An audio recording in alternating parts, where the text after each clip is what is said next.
السلام علیکم ورحمۃ اللہ وبرکاتہ۔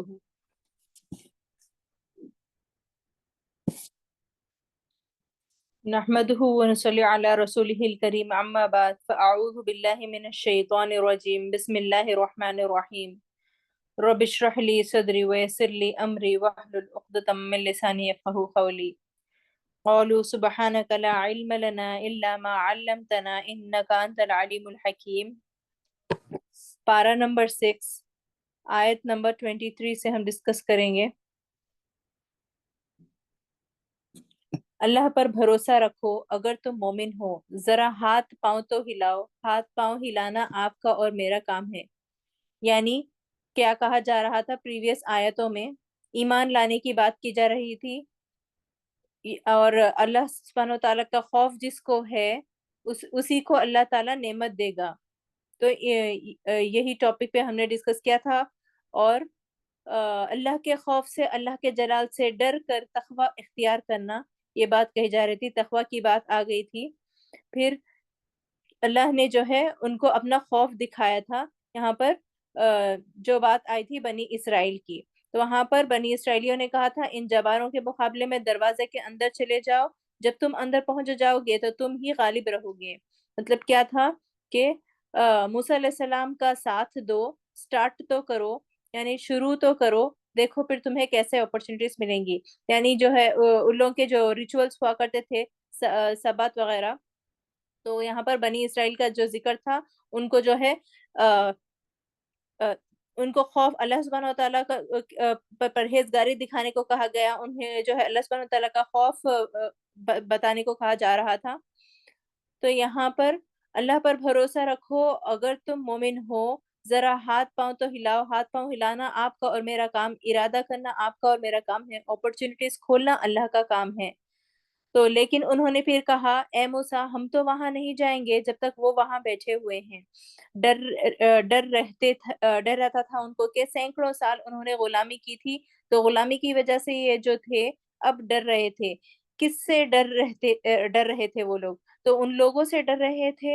اگر اللہ سے ڈرتے تو، یعنی وہ لوگ لوگوں سے ڈر رہے تھے، اللہ سے نہیں ڈر رہے تھے۔ تو اگر اللہ سے ڈرتے تو کسی سے نہ ڈرتے، لیکن کیونکہ انسانوں سے ڈر رہے تھے وہ لوگ اپنے ہی جیسے، تو ہم سب انسان ہیں، ہم کس سے ڈرتے ہیں؟ معاشرے سے ڈرتے ہیں، یا پھر فلاں سیکٹس آف پیپل پہ جو ہے ہم جہاں ہوتے ہیں، ہماری ورک پلیس، جہاں کچھ گروپس پہ ہم جو ہے لوگوں پر ڈرتے ہیں۔ لیکن کیا ہم اللہ سے ڈر کر وہ کام کرتے ہیں؟ نہیں، ہم لوگوں سے ڈر کر جو ہے اپنے کام وغیرہ ڈفرینٹ کر لیتے ہیں۔ جو کام دین میں نہیں ہے وہ کام بھی کر لیتے ہیں۔ تو ہم کس سے ڈرتے ہیں؟ لوگوں سے۔ لیکن کیونکہ انسانوں سے ڈرتے تھے اپنے ہی جیسے، تو جو انسانوں سے ڈرتا ہے وہ پھر سب سے ڈرتا ہے۔ کاہل تھے وہ لوگ۔ کیا کہا ہے اس نے؟ فَاذْهَبْ أَنْتَ وَرَبُّكَ فَقَاتِلَا، بس تم اور تمہارا رب دونوں جاؤ اور لڑو۔ ہا ہنا قائدون، ہم تو یہاں بیٹھیں گے۔ تو یہاں پر ہاں ہنا قائدون کی بات آ گئی، یعنی ہم تو اپنے گھروں میں ہی بیٹھیں گے، ہم نہیں نکلیں گے۔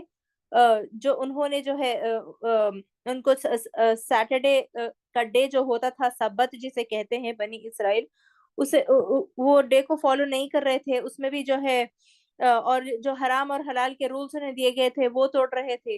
تو ہم تو گھروں میں ہی بیٹھیں گے، انہوں نے ڈکلیئر کر دیا بنی اسرائیل نے۔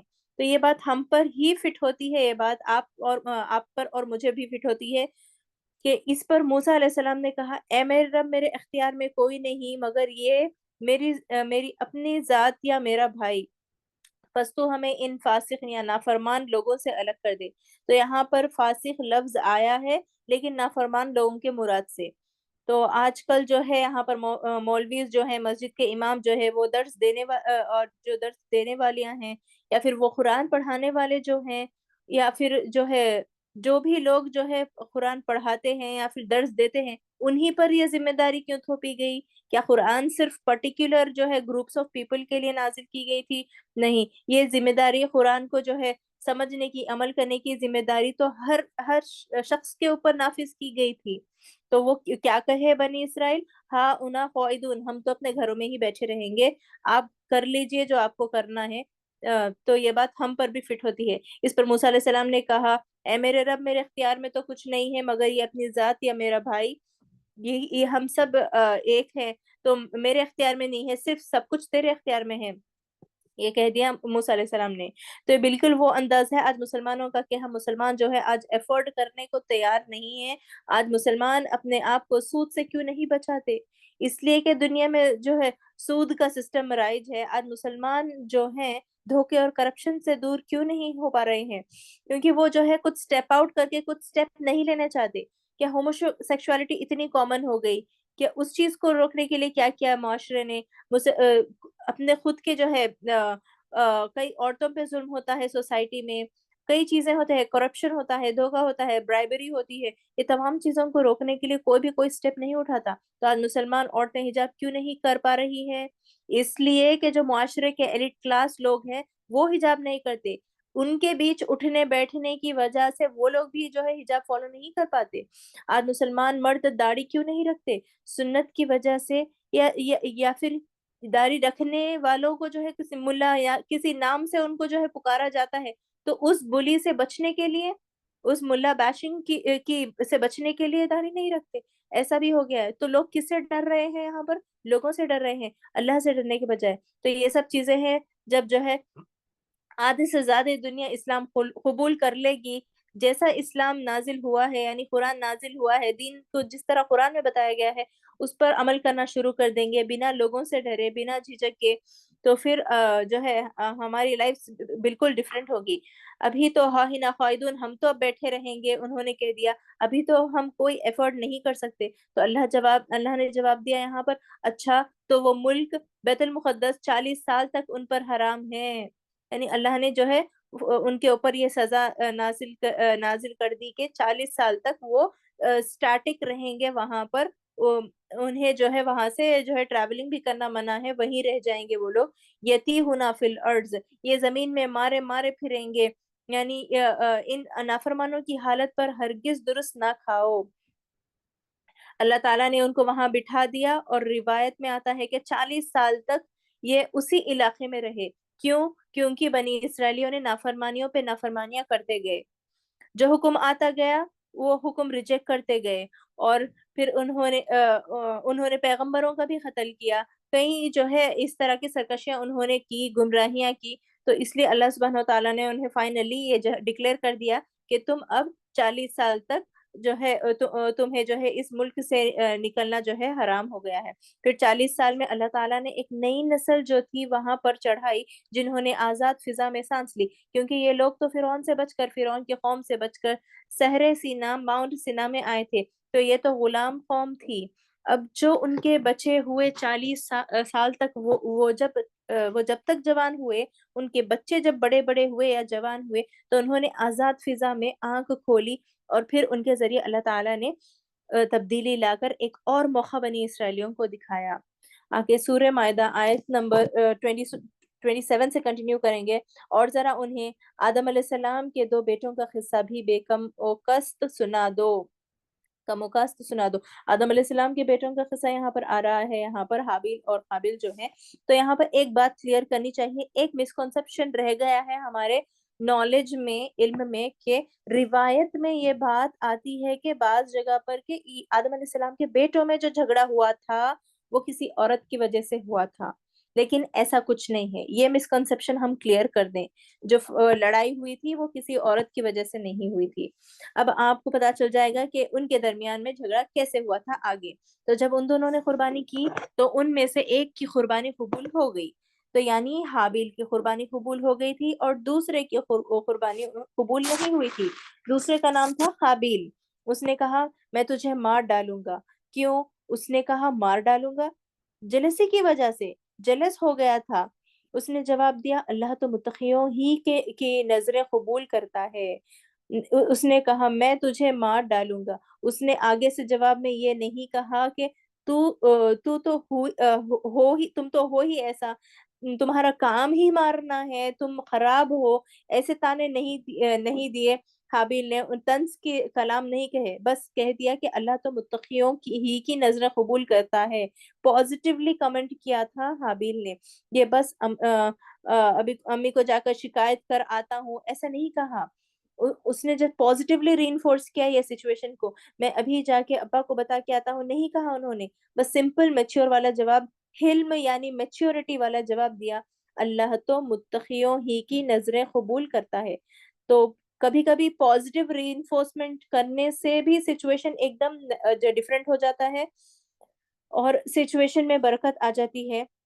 یعنی اللہ کو پتا ہے تم دونوں، ہم دونوں میں سے جس نے قربانی کی ہے کس کی نیت کیا ہے. انما العمل بالنیہ، اللہ اعمال کو جج کر لیتا ہے نیت کی بیسس کے اوپر. اگر تمہیں مجھے قتل کرنے کے لیے ہاتھ اٹھاؤ گے تو میں بھی تجھے قتل کرنے کے لیے ہاتھ نہیں اٹھاؤں گا. ہمارا یہ کہہ دیا حابیل نے. ہمارا آج کل کے بچے تو جو ہے الگ بات ہے، مگر ایک جواب دے گا تو دوسرا چار جواب دے گا. ایسا نہیں کہا، وہ دونوں اون بردرز تھے تو اس طرح ہوا تھا ان کا معاملہ. ان سے کہا نہیں، متقی تھا، اللہ کا خوف رکھنے والا تھا، متقی تھا. اس نے کہا میں ہاتھ نہیں اٹھاؤں گا، میں اللہ رب العالمین سے ڈرتا ہوں. تو ان کے پاس کیا تھا بیسیکلی؟ حابیل کے پاس اللہ کا تقوی، ڈر تھا، اللہ پر ریلائنس تھی. اب بھائی کو سمجھانا چاہا اس نے، میں چاہتا ہوں کہ میرا اور اپنا گناہ تو ہی سمیٹ لے اور دوزخی بن کر رہے. تو اب حدیث میں آتا ہے کہ قابیل جو ہے قاتل اپنے گناہ اور جس کو قتل کرتا ہے اس کے گناہ کے بوجھ کے ساتھ لایا جائے گا. تو قیامت کے روز یہ حدیث میں آتا ہے کہ قاتل اپنے گناہ اور جس کو قتل کرتا ہے، تو مرڈرر جس کا مرڈر کرتا ہے اس کا بوجھ، دونوں کا بوجھ جو ہے ساتھ لے کے آئے گا. یعنی اگر جس کا مرڈر ہو چکا ہے اس نے بھی کچھ گناہیں کیے ہیں تو اس کا بوجھ بھی وہی اٹھائے گا جس نے مرڈر کیا. تو دونوں کے گناہوں کے بوجھ کے ساتھ، یعنی جس کو اس نے مارا مظلوم کے گناہ بھی اس کے حصے میں ڈال دیے جائیں گے. ظالموں کے ظلم کا یہی ٹھیک بدلہ ہے. آخرکار اس کے نفس نے اپنے بھائی کا قتل اس کے لیے آسان کر دیا اور وہ اس سے مار کر ان لوگوں میں شامل ہو گیا جو نقصان اٹھانے والے ہیں. جو اللہ کو امام نہیں بناتا وہ اصل میں جانوروں کو امام بناتا ہے. تو کیسے یہاں پر دیکھیں یہ بات کہ دیکھیں ذرا، اللہ نے پھر ایک کوا بھیجا. یعنی قابیل جو تھا اس نے جو ہے اللہ کو فالو نہیں کیا، اللہ سے نہیں ڈرتا تھا. وہ جو اللہ کو امام نہیں بناتا وہ اصل میں جانوروں کو کس طرح امام بنائے گا؟ دیکھ یہاں پر کیا ہوا تھا. تو اللہ سبحانہ وتعالیٰ نے ایک کوا بھیجا. کوئی متقی نہیں تھا تو غصہ زیادہ تھا، فرسٹریشن زیادہ تھی اس کے اندر. تو جب اس کی قربانی قبول نہیں ہوئی تو غصے میں بھائی کو مرڈر کر دیا اس نے. تو اب مرڈر کر دیا، اب میں کیا کروں اس ڈیڈ باڈی کا، اس نے سوچا. تو اللہ سبحانہ وتعالیٰ نے جب ایک کوا بھیجا تو اللہ کی بات تو مانتا نہیں تھا. تو جو انسان جس طرح طریقہ جو ہے اللہ سبحانہ وتعالیٰ بتائے وہ طریقہ وہ نہیں کرے گا کیونکہ وہ مانتا ہی نہیں اللہ کو. تو اللہ سبحانہ وتعالیٰ نے جو ہے اس ایک کوا بھیجا تاکہ وہ اس کوے کو دیکھ کر سیملر جو ہے کس طرح جو ہے اس ڈیڈ باڈی کو جو ہے دفنایا جائے. تو جو انسان دنیا میں اللہ کو اپنا امام نہیں بناتا پھر وہ جانوروں سے اپنے ملائے کچھ نہ کچھ جو ہے طریقہ اختیار کرتا ہے. اللہ تعالیٰ نے ایک کوا بھیجا جو زمین کھودنے لگا تاکہ اس سے بتایا جائے کہ اپنے بھائی کی لاش کیسے چھپائے. تو یہ دیکھ کر وہ بولا افسوس مجھ پر، میں اس کوے جیسا بھی نہیں ہو سکتا کہ اپنے بھائی کی لاش چھپانے کی تدبیر نکال لیتا. تو اس کے بعد وہ اپنے کیے پر بہت پشتمانی کی. فَأَصْبَحَ مِنَ النَّادِمِينَ، کس پر نادم ہوا، کیا ریگریٹ ہوا کہ میں نے قتل کر دیا. اس پر ریگریٹ نہیں ہوا کہ میں نے قتل کر دیا، اسے ریگریٹ کس بات کی تھی؟ قتل کر کے میں کور اپ نہیں کر سک رہا ہوں. ندامت اس بات پر ہوئی کہ میں نے جرم کیا اور میں جرم کو چھپا نہیں سکا. تو آج کیا ہوتا ہے ہمارے سوسائٹی میں کہ لوگ غلط کرتے ہیں، اگر کچھ کرپشن کرتے ہیں یا برائبری کرتے ہیں یا مرڈر بھی ہو جاتا ہے تو لوگ اس کے رشتہ دار کیا کرتے ہیں، اس کو کور اپ کرنے کی کوشش کرتے ہیں. حالانکہ اس کو ندامت کس بات کی ہونا چاہیے، میں نے یہ غلط کام کیا ہے. اس کی ندامت ہونے کے بجائے میں کور اپ نہیں کر سکا، اس کی ندامت زیادہ ہوتی ہے. تو یہ ہے اللہ سے دوری کی علامت کہ گناہ کرنے کے بعد اس کے اوپر ندامت بھی نہ ہو. ہاں ڈر یہ لگے کہ اسکینڈل نہ بن جائے، لوگوں کو پتا نہ چل جائے. جو اللہ کو امام نہیں بناتا اس کا یہی حال ہوتا ہے. تو یہ انسان جو تھا قابیل، یہ اللہ کی نافرمانی کرنے پر پشتیمانی کی اس نے پشتیمانی کی، بلکہ کس پر پشتیمانی کی؟ کہ اپنے جرم کو ظاہر ہونے کے کو یہ چھپا نہیں سکا، اس لیے اسی وجہ سے ہم نے بنی اسرائیل پر یہ فرمان لکھ دیا. آگے سورہ مائدہ آیت نمبر 32 سے ہم کنٹینیو کریں گے. کیا فرمان لکھ دیا؟ انه من قتل نفسا بغیر نفس او فساد فی الارض فکأنما قتل الناس جميعا ومن احیاها فکأنما احیا الناس جميعا. جس نے کسی انسان کو خون کے بدلے یا زمین میں فساد پھیلانے کے سوا کسی اور وجہ سے قتل کیا، اس نے گویا تمام انسانوں کو قتل کر دیا.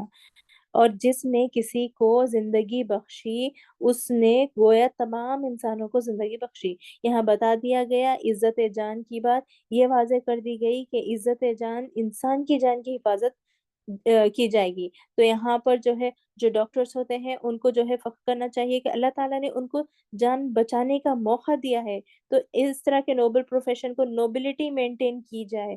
اللہ کے بعد اللہ کے بندوں کو زندگی دینے والے ہوتے ہیں ڈاکٹرز. تو یہ نوبل پروفیشن ہے. جو بچے اس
سوری فار دا انکنوینئنس، ہم آیت نمبر 32 میں تھے، کچھ شیئرنگ پرابلم آ گیا تھا.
تو آیت نمبر 32 میں تھے ہم.